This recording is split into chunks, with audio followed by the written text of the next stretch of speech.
Olá, amiga, e sejam muito bem-vindas a mais um episódio do Sem Louça pra Lavar, aquele podcast que a gente pega no ponto, larga a louça e fala sobre vidas e relacionamentos. Eu sou a Bruna Eu sou a Mari. e hoje eu estou com uma convidada muito especial. Além de ser uma advogada maravilhosa, minha amiga pessoal, doutora Ieda Guiar, que é advogada atuante há 29 anos, sócia fundadora do escritório Aguiar Assessoria. É um escritório tradicional aqui em Campo Grande, especialista em direito penal, em direito família, palestrante, já compartilhou seu conhecimento em instituições como Casa da Moeda, Superpesa, Firjão, NIRJ, Instituto Fênix, escolas e unidades de saúde. Eu sempre aprendo com ela. Seja bem-vinda, doutora Ieda. Olá, minhas queridas, doutora Bruna, Mari, um prazer estar aqui com vocês. É um prazer poder falar aí com vocês um pouquinho do nosso conhecimento. E obrigada pelo convite. Não precisa me chamar de doutora Bruna, não. Por favor, a doutora fica lá no fórum. Aqui é intimidade. Então tá bom. E para começar, a gente queria... Eu já te conheço, mas eu queria que minhas telespectadoras te conhecessem melhor. Conta, por que do direito? E por que hoje você luta pelo direito das mulheres? Então, Bruna, eu já sou advogada aí, já estou caminhando por 30 anos como advogada e venho de uma família tradicional aqui de Campo Grande, de advogados. O meu pai, doutor Cláudio Honor Aguiar, era advogado criminalista do Tribunal de Júri. A minha mãe, a professora Ieda, que eu tenho a honra de levar o nome dela, era professora também e também advogada. E eu tenho 5 irmãos, todos advogados. Então, quer dizer, eu venho dessa caminhada e hoje eu atuo, já quer dizer, nos meus últimos 16 anos, né, eu atuo também em defesa de mulheres que são vítimas de violência doméstica. Então, não teria como seguir outro caminho que não fosse a advocacia, vindo e tendo na veia essa família jurídica, né? Então, é por isso. Foi o meu pai que chegou e falou, vamos embora, mais um advogado na família. Eu sou a quinta. Então, foi através do meu pai que me estimulou a seguir essa carreira jurídica. Depois que eu me formei, eu falei, é isso que eu quero para a minha vida. E segue brilhantemente. Ah, obrigada, para. Ieda, você é uma ativista, né? Acabou se tornando uma ativista pelo fim da violência contra as mulheres. E a gente escuta muito ainda na internet que esse assunto é... Eu não gosto de usar o termo mimimi, não, mas papinho, vitimismo, né? Todos esses termos que a gente escuta. Até acontecer com alguém da sua família, exatamente. Né? Fala um pouco pra gente como essas mulheres chegam no seu escritório, psicologicamente, financeiramente. Então, Mari, na verdade, como eu já atuo nessa área da vara de família, bem antes de nós termos a Lei Maria da Penha, né, que surgiu em 2006... já existia, sempre existiu a violência contra a mulher, né? Nós só não tínhamos uma lei específica que nos protegesse. Sim. Mas a violência contra a mulher sempre existiu. Então, quando acontecia isso, antes a gente fazia o divórcio, a gente regulamentava a visita, e a mulher passava por todo aquele constrangimento de ter sido violentada fisicamente, de ter sido violentada sexualmente, patrimonialmente, moralmente, psicologicamente, tudo isso que hoje a Lei Maria da Penha traz para a gente, todos os tipos de violência. E só que aí a gente finalizava com o divórcio e ela continuava levando aquele trauma e o agressor não tinha nenhuma punição. Sim. Então, quando surgiu a Lei Maria da Penha, eu já estava aí já com meus 10 anos de profissão e eu falei, agora... Então, as mulheres vinham, relatavam os fatos e falavam assim, não, você não vai parar por aí, não. Nós vamos agora pedir uma medida protetiva. E ali começou, imediatamente, quando surgiu a Lei Maria da Penha e que eu caí em cima disso, eu comecei já... As pessoas não tinham conhecimento, não sabiam, as mulheres não sabiam que poderiam fazer isso. E demorou muito tempo para isso chegar para as mulheres como tem hoje. Hoje já praticamente todas sabem que existe a Lei Maria da Penha, que existe uma medida protetiva, mas quando começou, não, elas não tinham ideia do que era isso. Demorou muito para isso ir para as redes sociais, para isso ser explanado da forma que é hoje. Então foi assim, vamos embora, vamos pedir uma medida protetiva. E os homens, então, sempre achavam que não ia dar em nada. Então, eu lembro exatamente hoje, como se fosse hoje, do meu primeiro caso da vara que surgiu no juizado da violência doméstica, que o homem menosprezou uma decisão judicial e foi decretada a prisão dele. Foi justamente em 2006, por causa de descumprimento da medida protetiva. Então, ali, quando Que gosto, hein? Exato, isso que eu ia falar. Quando eu vi a possibilidade, isso lá em 2006, olha quantos anos nós estamos falando, de punir um homem, eu falei assim, gente, isso existe mesmo, isso está acontecendo. Agora eu tenho essa possibilidade dessas mulheres que sofreram durante tantos anos verificarem que aquilo não vai ficar em vão, que eles vão ser penalizados. Então, quando eu consegui a minha primeira medida protetiva e a minha primeira prisão como profissional e como mulher, foi muito bom. Eu fiquei muito satisfeita. Eu falei, é isso que eu quero da minha vida daqui para frente. E aí foi de forma natural. Eu atuo na vara de família e, naturalmente, essas mulheres que sofrem qualquer tipo de violência, eu oriento e eu falo, vamos embora, vocês não podem deixar, porque se você permite que esse homem saia impune, você está permitindo que uma outra mulher passe pela mesma situação. Então, por aí foi. Hoje já são incontáveis medidas protetivas. Gostaria, inclusive, que não fosse. Não falo isso com um mérito de que bom que eu consigo. Não é isso. Eu queria que tivesse menos. Eu gostaria mesmo, e é por isso que eu sempre tento fazer esse conscientização para os homens. Eu sempre falo que todo tipo de conscientização de violência contra a mulher, a gente não tem que falar para a mulher, a gente tem que falar para os homens, né? Porque são os homens que precisam mudar, não as mulheres. São os homens que têm que aprender a ser homens, a respeitar as mulheres. Com certeza isso diminuiria e muito a quantidade de processos que eu tenho no juizado da violência doméstica. Mas muitas mulheres não seriam tão sofridas como são hoje. Então foi assim, foi de forma natural. E elas chegam muito fragilizadas. Né? Sempre assim, parece que elas passam a ter uma característica física.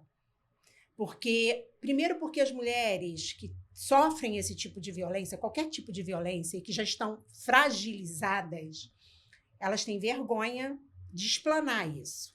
Elas têm vergonha de dizer que são vítimas, porque, Bruna, a violência contra a mulher, ela não atinge só as mulheres de baixa classe social, financeira, não. Elas atingem todos os tipos de mulheres, sabe? Mulheres instruídas, mulheres que sabem, inclusive, que estão vivendo uma violência. Só que elas têm vergonha de explanar isso e é muito difícil elas saírem desse ciclo da violência. Até elas conseguirem se libertar, é uma dor muito grande. Então, elas têm muita vergonha de falar para os amigos que estão vivendo aquilo. Aí elas vão engolindo. Porque quando a gente consegue explanar, liberta um pouco, a gente se sente mais leve, né? Mas quando não consegue, elas vão engolindo e aquilo vai virando uma doença física, esse sofrimento que a mulher tem. Então, elas não falam para os amigos, elas não falam para a família, e elas têm vergonha até de explanar para mim, como advogada. Vergonha e muitas vezes medo também, né? Elas têm medo de serem julgadas, apontadas de novo. Porque a família, o que a família faz? Eu te avisei que esse cara não presta, não é? Continuou porque quis. Continuou porque quis. Eu falei, é assim que a família faz. Os amigos, eu te falei que ele não valia nada. E às vezes, muitas coisas, isso é um ciclo. Muitas vezes, ela se afasta dos amigos por causa dele. Então, falou, você está vendo? Me largou por causa dele, tá aí, ó. Nós acabamos sendo julgadas pela nossa família e pelos nossos amigos. Então, o que a gente prefere? Porque a gente não quer passar por esse constrangimento de ser julgadas por aquelas pessoas que nós amamos, nós nos afastamos e nos fechamos mais ainda. Aí, quando elas vão me procurar, elas têm exatamente uma característica física, porque pelos anos que eu tenho já trabalhando nisso, eu já consigo identificar. São mulheres que chegam de cabeça baixa, chorosa, com a voz, dificilmente elas conseguem explanar o que elas querem. Então, muitas vezes, para eu poder arrancar delas o que exatamente aconteceu, eu tenho que ficar aí pelo menos umas 2, 3 horas conversando. As primeiras 2 horas é de conseguir arrancar delas aquilo que realmente aconteceu. E a última hora é para falar qual é o caminho jurídico que tem que seguir. Então, elas chegam fragilizadíssimas, chorosas. Às vezes, eu fico conversando com elas e elas chorando muito. Até eu falei assim, calma que isso vai passar. Então, assim, o que eu tenho de retorno é quando elas voltam pelo mesmo caminho que elas entraram e de cabeça erguida. Aí eu falo, valeu a pena. E a violência física ainda é mais fácil de você observar, Sim. identificar, mas a psicológica, até mesmo para a própria vítima, é muito difícil identificar, né? A violência física, quando é só a violência física, elas têm até mais força de falar. Porque é uma coisa que elas não têm como esconder. Isso aí. E As marcas quando estão no não corpo. existe a violência psicológica ou moral, elas têm força de encarar. Porque elas não estão tão fragilizadas assim. Então, elas já chegam e falam assim, ele me bateu, ele não vai ficar assim, eu quero isso, isso, isso. Elas chegam peitando e já na determinação. Mas quando elas estão vivendo uma dependência emocional, seja por causa da violência psicológica ou a violência moral, já é mais difícil elas seguirem esse caminho. Elas ficam com medo do julgamento, elas ficam com medo... E fora a dependência, né? Elas têm medo de perder o homem. Dependência emocional. E patrimonial. Com certeza. Ainda existe. Patrimonial. Mas Ainda tem isso, né? a dependência emocional, a oriunda da violência moral e psicológica, é a mais difícil que tem. Porque é muito difícil a mulher que viveu isso, que vive isso, conseguir sair desse ciclo. Ela vive presa ali, é como se fosse tivesse laçada por ele, trancada por ele, só quando ele quiser que ele vai soltar. Então a mulher ainda está presa ali naquele relacionamento. É muito difícil ela conseguir se libertar. Agora, a violência patrimonial, por exemplo, se ela não estiver sofrendo esses outros tipos de violência, aí ela vai, vamos embora. Violência patrimonial, ele está administrando teu patrimônio sem tua autorização, ele está comandando o seu salário, ele está fazendo dívidas em seu nome. Vamos, então, agora buscar uma indenização pelo prejuízo que você sofreu. E com relação, quando... É o que você falou, né? É um ciclo. A mulher sofre violência e, em grande parte, acaba o relacionamento, né? Quando a mulher tem força, acaba o relacionamento. E muitas mulheres, quando estão nesse ciclo de violência, e não só as que estão no ciclo de violência, né? Na realidade, muitas mulheres, o homem, essa coisa de ser o provedor, acaba retirando a mulher do trabalho. Sim. E dos amigos, e quando ela sai desse relacionamento, ela se vê perdida. Mas eles já fazem isso tudo para mim, isso tudo é estudado, sabe? O narcisista, ele já tem um caminho certo para seguir. Até quando a mulher trabalha, ele precisa tirar ela do trabalho dele. Ela precisa, como é que eu coloco você na minha mão? Se você é independente financeiramente, você vai ter uma liberdade. Então, não tá bom para ele. Ele precisa administrar a mulher como um todo. Então, vamos lá. Você trabalha, você tem amigos, você tem uma rede de apoio que é a sua família. Eu preciso tirar tudo isso, toda essa sua rede de apoio para eu poder comandá-la. Então, primeira coisa, olha, meu amor, você não precisa trabalhar. Eu tenho condições de te sustentar. O que eu ganho dá para nós dois. Vai para uma academia, vai para isso, vai para aquilo. E a mulher fica erradamente, eu sempre falo isso, que as mulheres não podem largar o seu trabalho, não podem largar a sua vida por causa de homem nenhum. Porque se ela larga hoje, amanhã ela vai se arrepender e vai ser muito difícil ela voltar a viver aquilo que ela vivia antes, porque aí começa o abuso psicológico. A mulher larga o seu trabalho e fica dependente financeira dele. Aí depois ele fala, olha, vamos economizar aqui porque a academia não dá mais. Aí ela larga a academia, Aí ela larga os amigos, aí ela larga a família, e quando vai ver, ela está completamente dependente desse homem. Isso é um ciclo, isso se repete, Bruna. Várias vezes a história parece que só mudam os personagens, porque a história é a mesma. E aí ele consegue comandar a mulher, consegue comandar onde ela vai, com quem ela vai. E depois do que nós vemos? Uma mulher caída na cama, em depressão, tomando remédio, porque aquele homem que ela idolatrava, na verdade, era um abusador, que só estava querendo tirar, sugar a alma dessa mulher. E suga mesmo. Aí depois elas são chamadas de quê? De loucas. Que a gente diz, você é louca, você é maluca. Que a gente ouve muito. Né? E o que acontece? A mulher tá maluca mesmo, não é mentira dele não, ela tá porque fica. Uma mulher que não tem mais amigos, uma mulher que não tem mais salário, uma mulher que não tem mais família, porque muitas vezes elas abdicam da sua família em prol do marido. Não tem mais nada.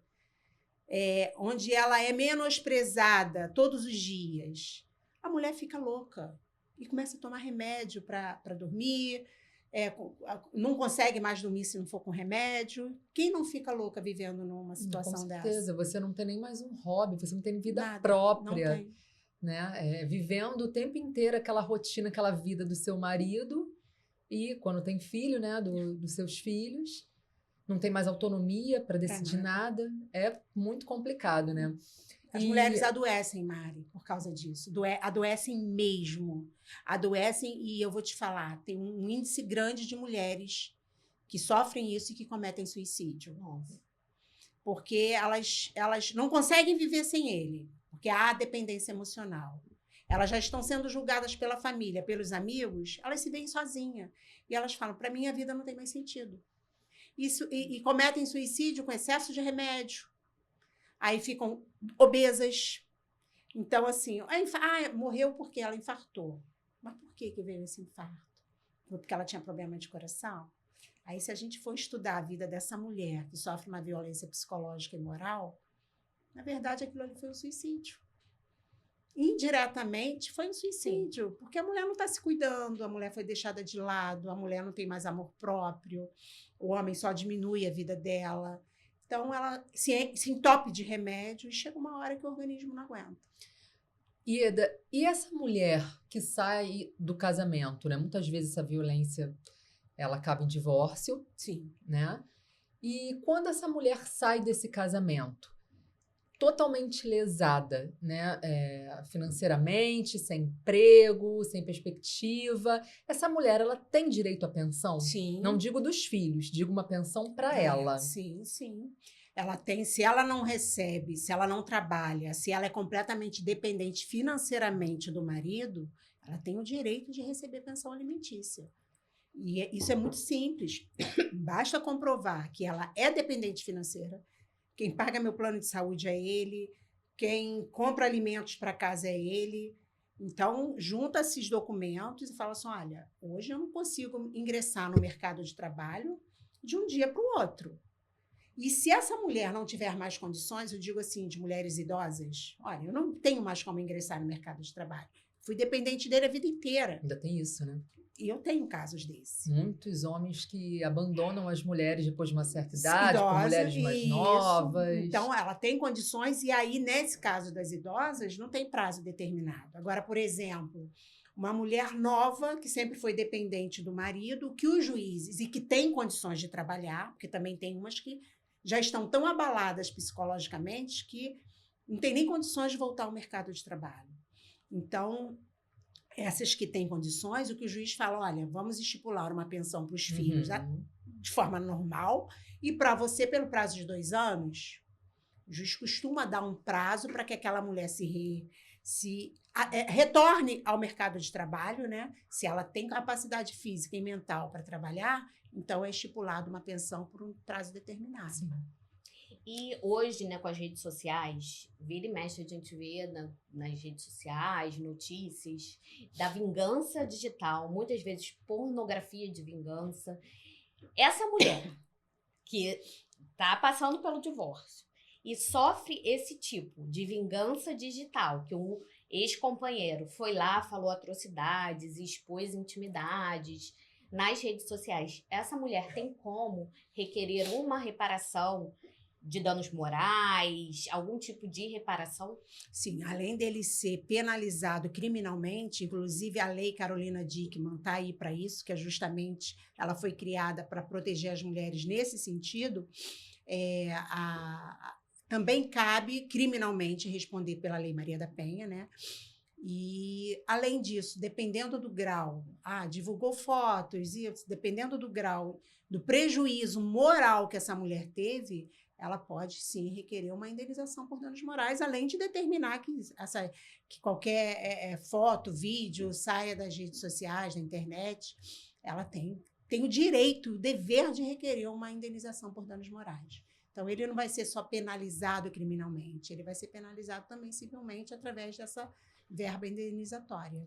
Eu lembrei de um caso, acho que foi essa semana que passou, só que assim, a minha cabeça é ótima, né? A Bruna sabe disso. Eu não sei se foi alguma coisa que alguém conhecido comentou, não sei nem se de repente você ou alguma convidada que veio, ou se isso foi assunto de internet. Mas um grupo de homens casados, né? Era um grupo de homens casados, não sei se no Telegram, não lembro exatamente, que postavam fotos e vídeos das suas mulheres, casados. Postavam fotos e vídeos ali de suas mulheres, fotos íntimas, vídeos íntimos.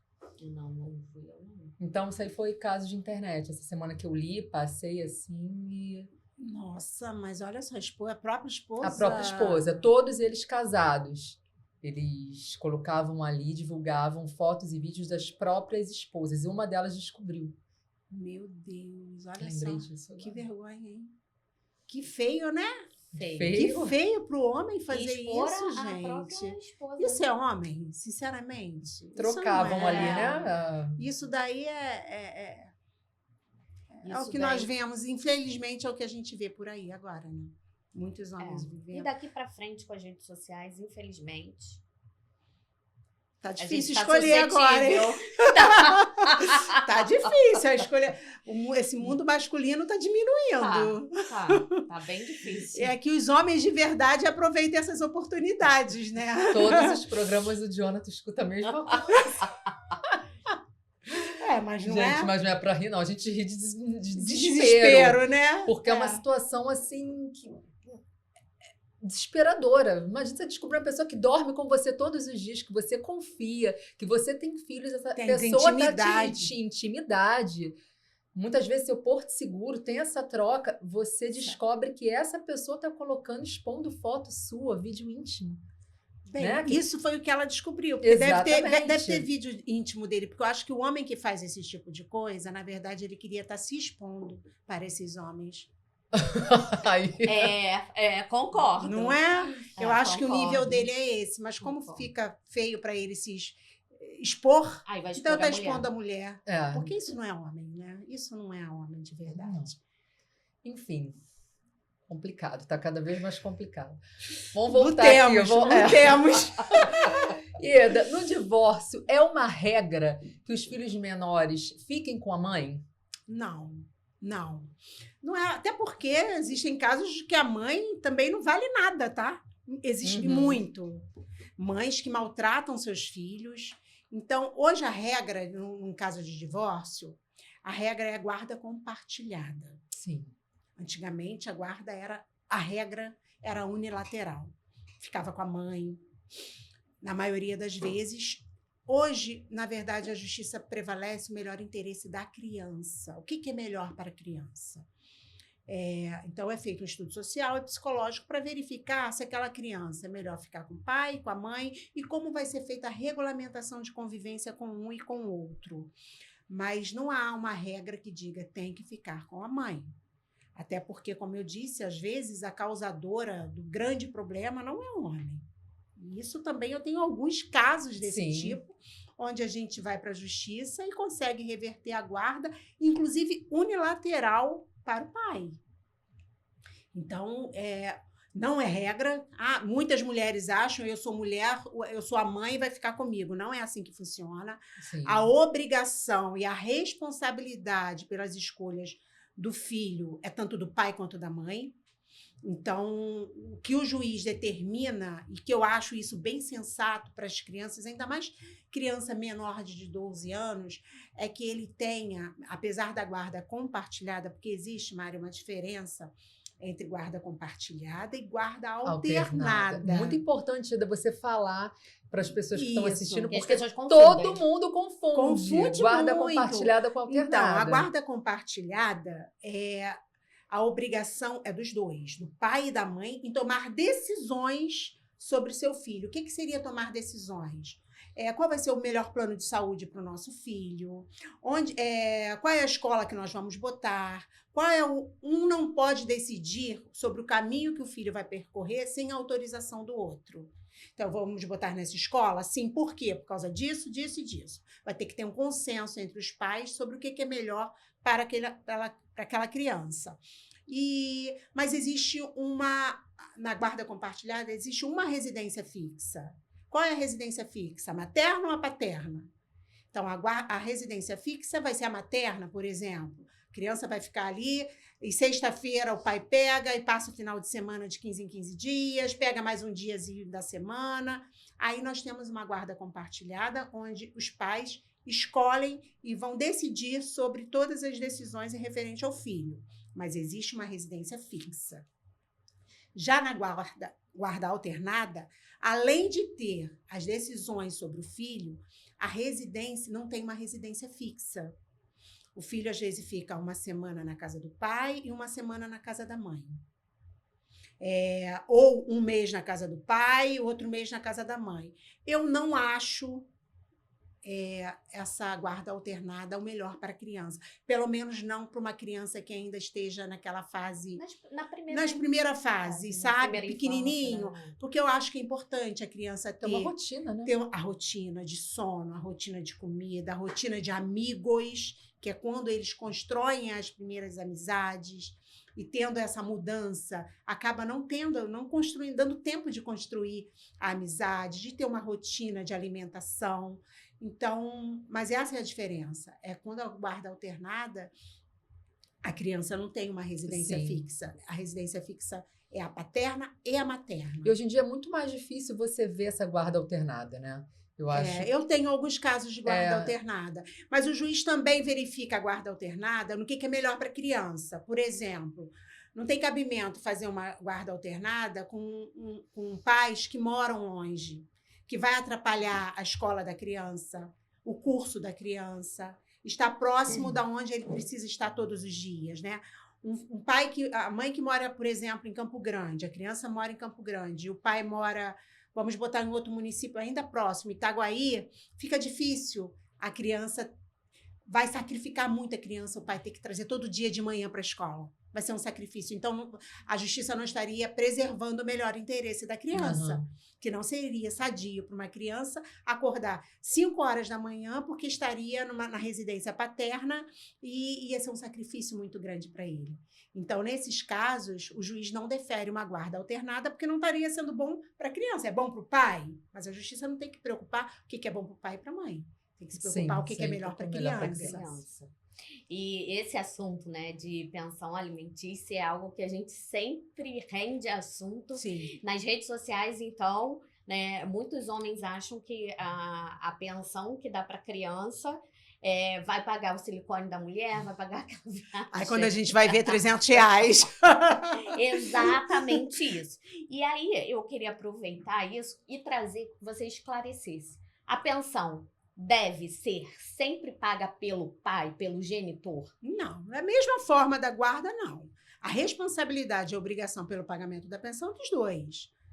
Na medida das suas condições. Óbvio que se você tem um pai que recebe R$10.000 e uma mãe que recebe 1.000, ela não vai ter a mesma condição financeira de que o pai. Então, o pai tem um padrão de vida melhor.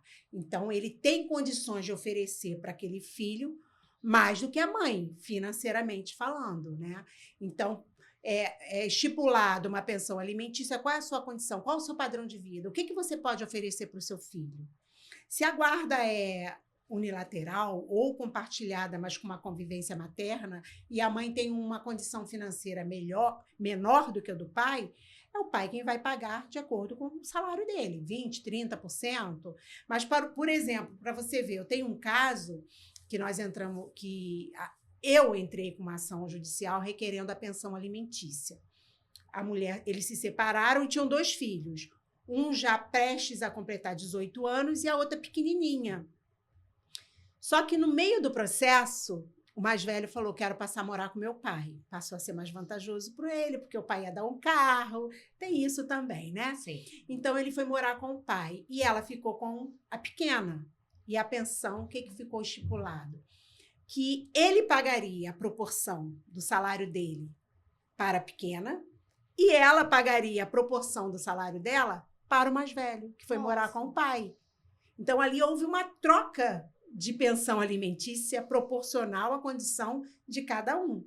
Hoje, ela recebe a pensão alimentícia para pagamento das despesas da menina e ela paga a proporção que ela ganha para o filho. Então, a obrigação no pagamento da pensão sempre dos pais. Isso tudo foi feito por acordo? Judicialmente. Judicial. No processo judicial ficou estipulado isso. Não, importante também lembrar, né, para as mães recém-separadas ou que têm filhos e... Desculpa, gente. Ou que estão com filhos pequenos, estão nessa questão aí, sofrendo com pensão alimentícia, sempre fazer logo, nada de acordo verbal. Ah, não, porque eu confio em fulano vai pagar direitinho. Não cair nessa. Não cair nessa. Porque daqui a pouco o cara vai refazer a família, vai conhecer uma outra pessoa, vai ter outros filhos, ou mesmo que não tenha. Ou começa a atrasar. Aí a gente não tem um título executivo. Não tem o que fazer. Então, sempre ou procure a defensoria ou um advogado. Eu falo sempre. Eu acho que antes mesmo do divórcio tem que entrar com pedido de pensão. Uhum. Que aí ali já está determinado o quanto aquele pai ou aquela mãe tem que pagar para o filho. Não cumpriu com a obrigação? Vamos lá, a gente já tem um título executivo para poder cobrar. Não tem, ai, não precisa, ele sempre foi um bom pai. Isso aí.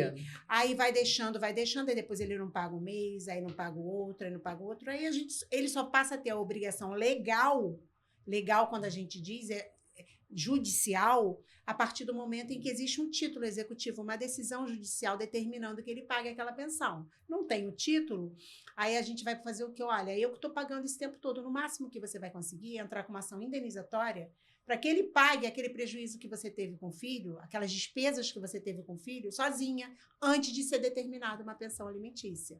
Que isso também acontece. Muitas mulheres, só entrei depois de 10 anos, esses anos todos, eu que paguei a escola, eu que paguei o plano, eu que fiz isso.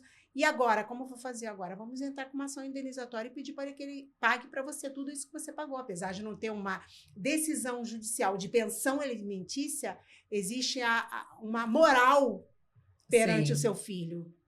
Então, se provado que ele teve aquele abandono material durante todos esses anos, porque a mãe não entrou com pensão alimentícia, isso não significa que ela não tem o direito de pleitear judicialmente uma indenização pelo prejuízo que ela sofreu sozinha, arcando com as despesas do filho. Eu ia até perguntar isso, né? Porque também rolou nas redes sociais a novela, né, Vale Tudo, tá trazendo abordando vários assuntos, e um deles era exatamente do porteiro Vasco. Sim. Com a diarista, que ela nunca entrou com ação para estabelecer alimentos, e ele pagava quando dava, não pagava, pagava menor. E a gente vê muito isso na prática. Sim, sim. Na prática, exatamente, ele é um bom pai, eu não vou fazer isso. E a gente precisa esclarecer que é um direito da criança, direito né? da criança. Não é da mãe, não é do pai, é um direito da criança. E, Bruna, sabe o que eu acho? Muitas pessoas, eu ouço isso muito das mulheres,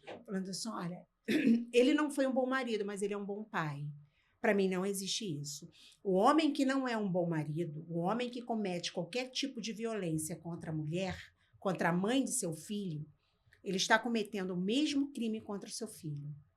Não tem como um homem ser um bom pai se ele não está sendo um bom homem para a sua... Ainda que o relacionamento não dê certo, eu falo de violência. Se o homem é violento com a mãe do seu filho, ele está sendo violento com o filho também.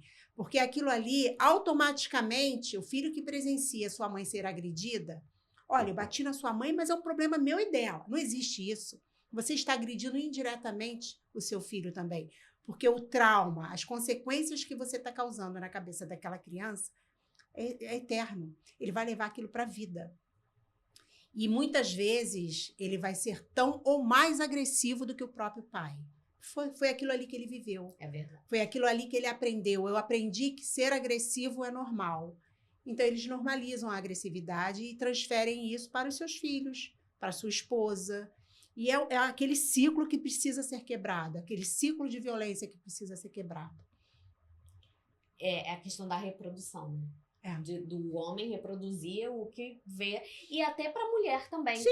Não só da reprodução, mas da mulher aceitar que um relacionamento normal é um relacionamento que o marido agride a esposa. Sim. Então, ela também acaba se sujeitando a esse tipo de relacionamento. Ela viu que a mãe dela sofria isso. Então, isso é é normal. Minha avó, minha tia, minha prima, todo mundo vive isso.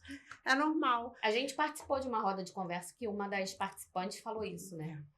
E isso aí acontece muito. Das mulheres, elas não terem noção de que o que elas vivem é uma violência, porque elas naturalizaram a violência justamente por elas viverem nesse ambiente de violência. Então, conseguir abrir os olhos das mulheres, isso não é normal, isso não é natural. Viver e aceitar uma violência familiar não é normal.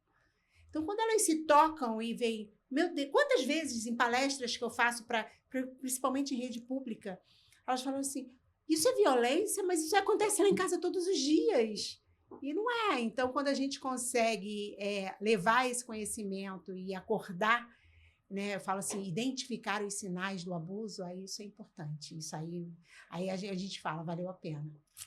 Ieda, muitos homens escondem o patrimônio para não pagar pensão. Demais, né? Escondem. A justiça tem meios de achar. É isso sabe? que eu ia perguntar. Como é que a gente faz para descobrir? Tem. Por exemplo, em caso de partilha de bens, muitos homens transferem para o nome da irmã, nome de um amigo, justamente para que no momento de partilha a sua esposa não leve a parte que tem direito, né? Então, é uma longa estrada até conseguir comprovar que aquele homem agiu de má fé. Primeiro que o homem que faz isso e já pensa nisso durante um relacionamento, o que eu posso esconder dela? Já está ali praticando uma violência patrimonial. Né? A partir do momento em que você omite da sua mulher, que você esconde, que você tem determinado patrimônio com o intuito de, no futuro, ela não ter direito, isso é uma violência patrimonial também. Então, ele já fez tudo premeditado. Então, já é o tipo de homem que você já tem que tirar da sua vida. Aí tem os meios de consulta online, pelo Sniper, que consegue consultar tudo.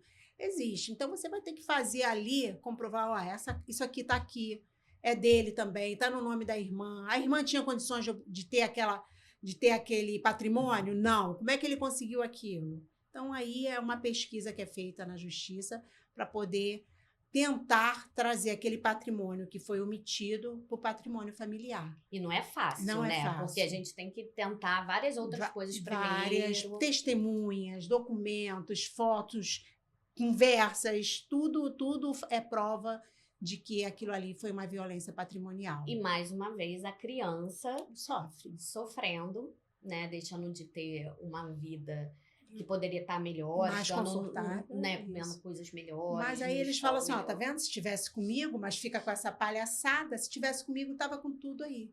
Não, e achar que a mulher também tá gastando o dinheiro da pensão, né? Também isso é uma vergonha, né? Pois é. É uma vergonha. Sabe que eu tive um caso de um cara que pediu, falou assim, deixa comigo que eu cuido. Aí eu falei para minha cliente assim, deixa.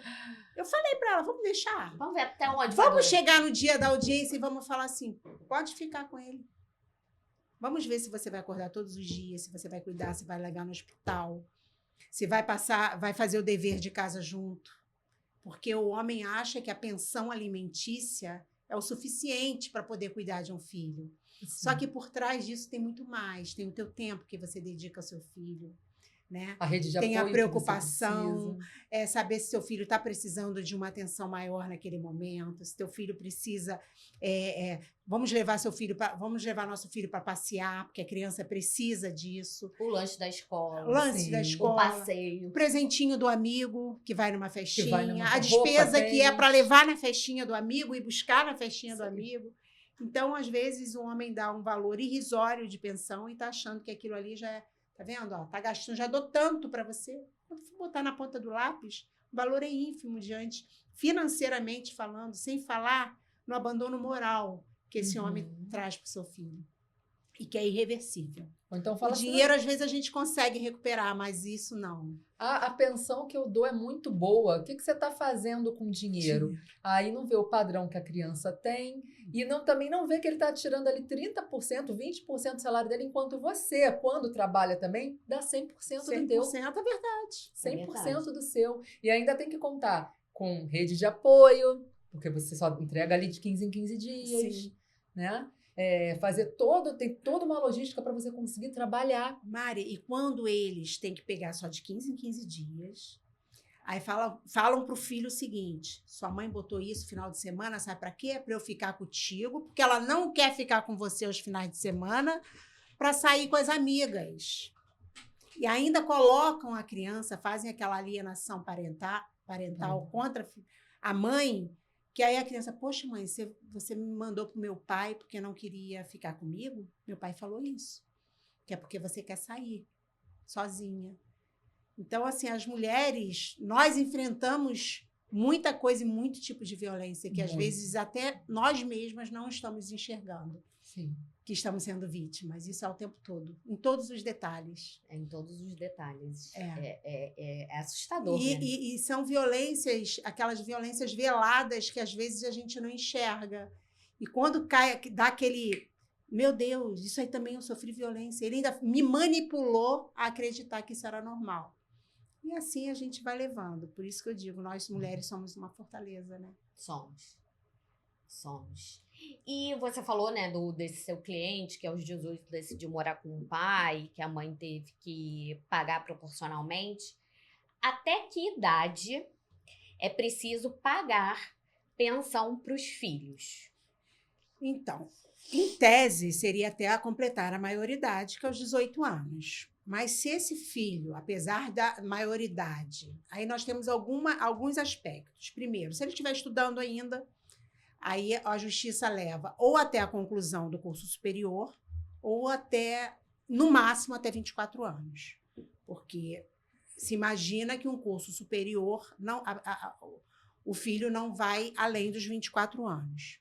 Então, passou dos 24 anos, você não se formou ainda, porque tem gente que, estou recebendo pensão, vou empurrar com a barriga e essa pensão é ad eterno, nunca vai ter fim. Então, a justiça estipula até os 24 anos, no máximo, se estiver estudando, fazendo curso superior. Mas se esse filho sofre alguma deficiência, por exemplo, olha, ele não estuda porque ele não tem condições. Ele é especial, seja lá qual for a especialidade. Então, a pensão alimentícia vai se permanecer. Eu tenho um cliente que tem 40 e poucos anos que recebe pensão alimentícia, porque ele é especial.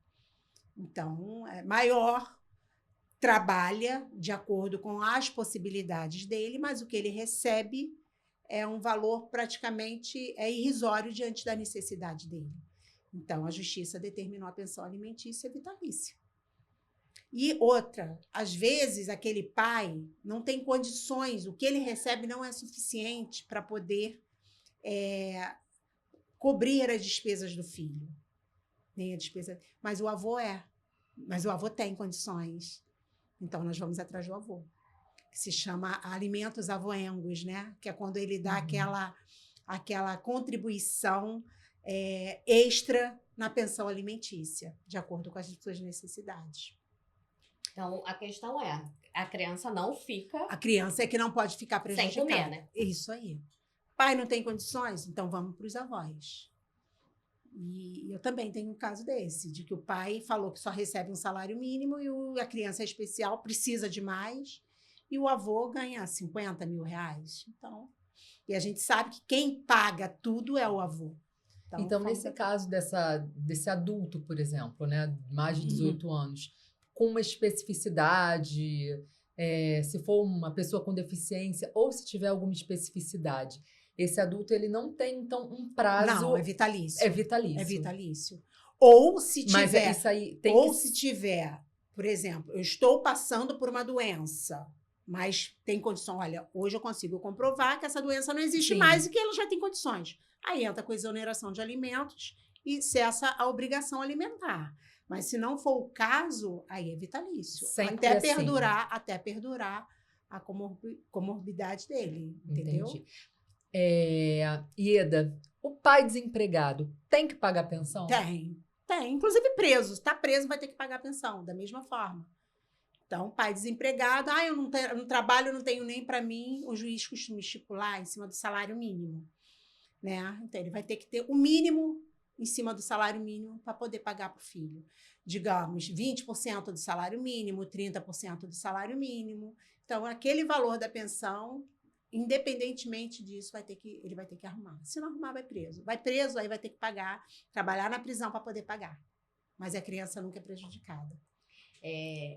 Isso é muito importante ficar esclarecido, porque a gente vê isso da questão do pai desempregado e do pai autônomo, que não tem carteira assinada, então também acho que também não tem que dar nada, porque não tem como comprovar renda. Não tem como comprovar renda, aí às vezes não tem como comprovar renda, eu sou autônomo, não vou ter contra-cheque para apresentar, mas aí a justiça vai lá, então vamos ver quais são os...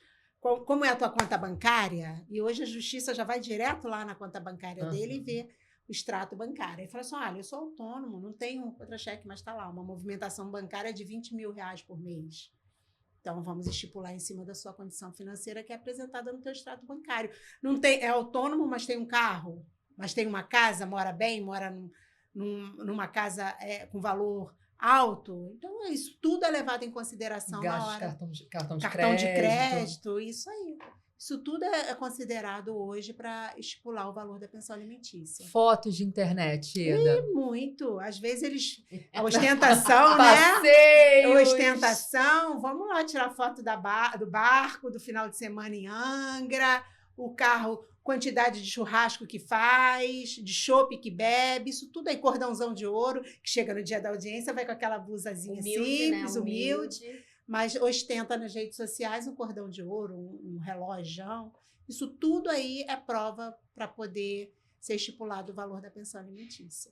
Então é isso, mulheres. Printa tudo. Não deixem de regularizar a alimentação da criança. Como a doutora Ieda falou, primeira coisa, pensou em divórcio e separação, já vai nos alimentos. Nada de acordo de boca. Não façam acordo de boca. Porque depois não tem como. Aí é o que a Ieda falou, né? Você pediu o retroativo. Você vai ter que entrar com uma ação própria de indenização, provar todos os gastos. E como que você prova, né? 10 anos. Você já perdeu o recibo, você já não guardou nada, nota fiscal. Então, isso aí, gente, nada de boca. Por mais que o cara seja gente boa... Mas é gente boa hoje e amanhã pode não ser mais. Se for gente boa mesmo, como elas pensam, vai entrar com a pensão e vai pagar direitinho, não é? Não vai se incomodar. Não vai se incomodar. Então, é gente boa, então tá bom. Já se é gente boa, vamos fazer um acordo judicial de oferecimento de alimentos. Aí a gente vê se o homem é gente boa. Minha mãe fala uma coisa, minha avó também falava. A gente só conhece depois que separa. Isso aí é fato. Isso aí é a coisa mais certa que tem. Tá me olhando, Bruno? Não, tô olhando porque é verdade. É verdade. Porque pra conquistar, né? Eu sou o melhor homem do mundo. E depois o que a gente blá, blá, blá, blá, blá. Ieda, muito obrigada. Chegamos ao fim. Sério? O tempo voa, né? O tempo voa. É o que eu sempre digo aqui, quando a conversa é boa, convidado é bom, passa e a gente nem vê. Muito obrigada. Não deixem de dar o like, comentem aí que esse assunto é babado, muita gente tem dúvidas. Se quiserem, siga a doutora Ieda, fale o seu Instagram. adv.iedaguiar.